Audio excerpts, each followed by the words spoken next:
एक बार माता पार्वती कैलाश पर्वत का भ्रमण कर रही थीं। तभी उनकी दृष्टि पृथ्वीलोक पर पड़ी। माता पार्वती ने दो व्यक्तियों को देखा, एक गरीब और दूसरा अमीर। गरीब व्यक्ति पूरे दिन मेहनत करके जब अमीर व्यक्ति के पास आया तो उसने उसे 200 रुपये पकड़ा दिए। गरीब मजदूर बोला, अरे ये 200 रुपये, 50 रुपये की तो मैं सब्जी लूँगा, 50 रुपये का आटा और 100 रुपये 3 दिन चलाने हैं मुझे, कैसे काम चलेगा प्रभु। और दूसरी तरफ अमीर आदमी अपनी हजारों की संपत्ति को संभाल रहा था और तिजोरी में भर रहा था। एक तरफ गरीब किसान और दूसरी तरफ सेठ। और फिर माता पार्वती थोड़ी आगे चली, वहाँ देखा एक औरत साड़ी की दुकान पर खड़ी हुई है और कहती है, नहीं मुझे कुछ हल्की साड़ी दिखाओ, सस्ती दिखा दो आप। और दूसरी लेडीज कहती, कुछ भी चलेगा, आप सबसे महंगी से महंगी साड़ी दिखाइए मुझे। माता पार्वती सोचने लगी कि पृथ्वी लोक पर जो अमीर है वो तो और अमीर होता जा रहा है और जो गरीब है वो और गरीबी की तरफ झुकता जा रहा है। और फिर माता पार्वती ने सोचा कि इस प्रश्न का हल तो मैं अपने स्वामी भोलेनाथ से ही लूँगी, और वो कैलाश पर्वत लौट गई। पार्वती जी बोली, महादेव, मैंने पृथ्वी पर देखा है कि जो व्यक्ति दुखी और गरीब है उसे और दुख मिल रहा है, और जो व्यक्ति अमीर है उसे और सुख संपत्ति प्राप्त हो रही है। ऐसा क्यों?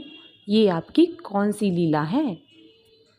इस पर भोलेनाथ मुस्कुराते हुए बोले, देवी, इस प्रश्न का उत्तर जानने के लिए तुम्हें हमारे साथ पृथ्वीलोक चलना होगा और वहाँ के प्राणियों का हालचाल जानना होगा, और वहीं आपको अपने प्रश्न का उत्तर भी मिलेगा। भगवान शिव के कहे अनुसार माता पार्वती कुछ समय बाद वहाँ से पृथ्वीलोक के लिए चल देते हैं, और लोगों का हालचाल जानने के लिए माता पार्वती और भोलेनाथ चल पड़े। और तभी उन्हें वहाँ पर एक किसान और उसकी पत्नी जाते हुए दिखाई दिए। दोनों बड़े ही परेशान थे और आपस में बात कर रहे थे। किसान बोला, हे प्रभु, हमें तू कब अमीर बनाएगा? मेरे पड़ोसी को तो तूने इतनी बड़ी ज़मीन दिलवा दी, क्या मेरा जीवन ऐसे ही बीतेगा? तभी उसकी पत्नी बोली, पता नहीं हमारे भाग्य में क्या लिखा है और हमारी गरीबी कब दूर होगी। इन दोनों की बातें सुन माता पार्वती जी महादेव जी से बोली, हे स्वामी, आप इन पति पत्नी को अमीर बना सकते हैं। आप मेरे कहने से इन दोनों पति पत्नी को अमीर बना दीजिए। महादेव जी बोले, हे माता पार्वती, अभी इन पति पत्नी के भाग्य में अमीर होना नहीं लिखा। पार्वती जी जिद करने लगी और कहने लगी कि अगर हम इन्हें धन देंगे तो ये भी अमीर हो जाएंगे और सुख सुविधाओं से रहने लगेंगे। भोलेनाथ बोले, देवी पार्वती, मैं तुम्हारी इच्छा अनुसार इन पति पत्नी को धन प्रदान कर देता हूँ, पर उसका मिलना या ना मिलना कर्म पर निर्भर करता है।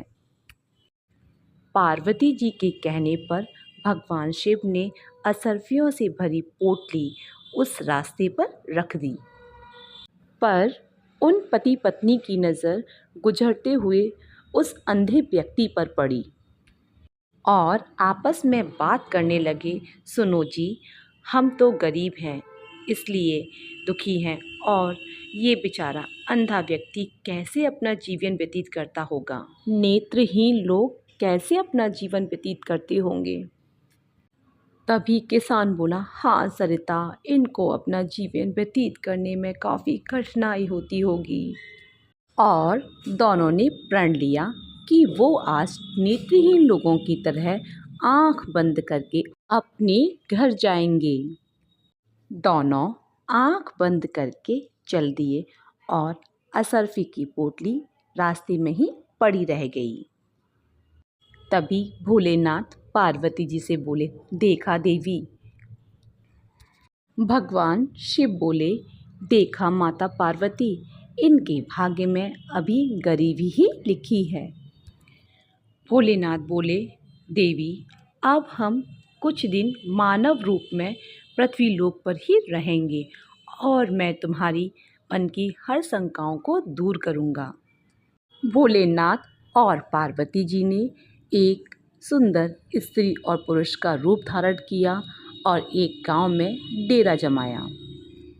भोलेनाथ और पार्वती जी ने एक सुंदर सी झोपड़ी बनाई और पार्वती जी बोली, महादेव जी अब अगर हम पृथ्वीलोक पर आ ही गए हैं तो हमें अपने भोजन की भी व्यवस्था करनी होगी। प्रभु आप जाकर बाजार से भोजन का सामान ले आइए, तब तक मैं चूल्हे की तैयारी करती हूँ। माता पार्वती अपनी झोपड़ी से बाहर निकली और चूल्हे के लिए उन्हें ईंटें चाहिए थी। तभी उन्हें एक जर्जर बेकार सा मकान दिखाई दिया। वो वहाँ से कुछ ईंटें इकट्ठा करके ले आईं। माता पार्वती ने ईंटों और लोहे का चूल्हा बनाया। तभी वहाँ महादेव जी खाली हाथ लौट आए थे। माता पार्वती जी बोली, प्रभु आप तो भोजन का सामान लेने के लिए गए थे और आप खाली हाथ लौट आए। महादेव जी बोले, देवी अब इस भोजन के सामान की कोई आवश्यकता ही नहीं है। तुम्हें जो प्रश्न का उत्तर चाहिए था वो अब मिल चुका है। माता पार्वती जी बोली, प्रभु वो कैसे? महादेव जी बोले, अच्छा चलो ये बताओ देवी, तुम ये ईंटें और लोहे का सामान कहाँ से लाईं? मैं झोंपड़ी से जब बाहर निकली तब मैंने देखा कि कुछ बहुत ही अच्छे घर बने हुए हैं, तो मैं उन्हें तो नहीं ईंटें निकाल सकती थी उनकी, लेकिन मैंने कुछ घर बहुत बेकार देखे, बहुत बेकार स्थिति में देखे, तो मैं उन घरों की ईंटों को और लोहे का सामान उठाकर ले आई और उसी से मैंने ये चूल्हा तैयार किया। भोलेनाथ जी बोले, देवी जो तुमने मुझसे प्रश्न पूछा था उसका उत्तर अब मिल चुका है। बस महादेव जी बोले, देवी तुम्हें वो नेत्रहीन व्यक्ति याद है? वो नेत्रहीन व्यक्ति बहुत ही पैसे वाला है, लेकिन उसके पूर्व जन्म के कर्म से उसे नेत्र की प्राप्ति नहीं हुई। उसने पहले जन्म में कुछ ऐसा गलत काम किया था कि उसके नेत्र की ज्योति इस जन्म में उसको प्राप्त नहीं हुई। ये सब उसके पूर्व जन्म के का फल है। और तुम्हें वह गरीब किसान और उसकी पत्नी याद है? वह पहले जन्म में एक कंजूस सेठ थे। वह ना ही दान करते थे और ना ही किसी पर दया करते थे। इसी कारण उन्हें अब ये गरीबी भुगतनी ही पड़ेगी। ये हमारे कर्मों का फल हमें मिलता ही मिलता है। और देवी तुमने वह दोहा तो सुना ही होगा, जैसा कर्म करेंगे वैसे ही फल की प्राप्ति होगी। और माता पार्वती अपने प्रश्नों का उत्तर जानकर बहुत खुश हुई और दोनों कैलाश पर्वत लौट गए।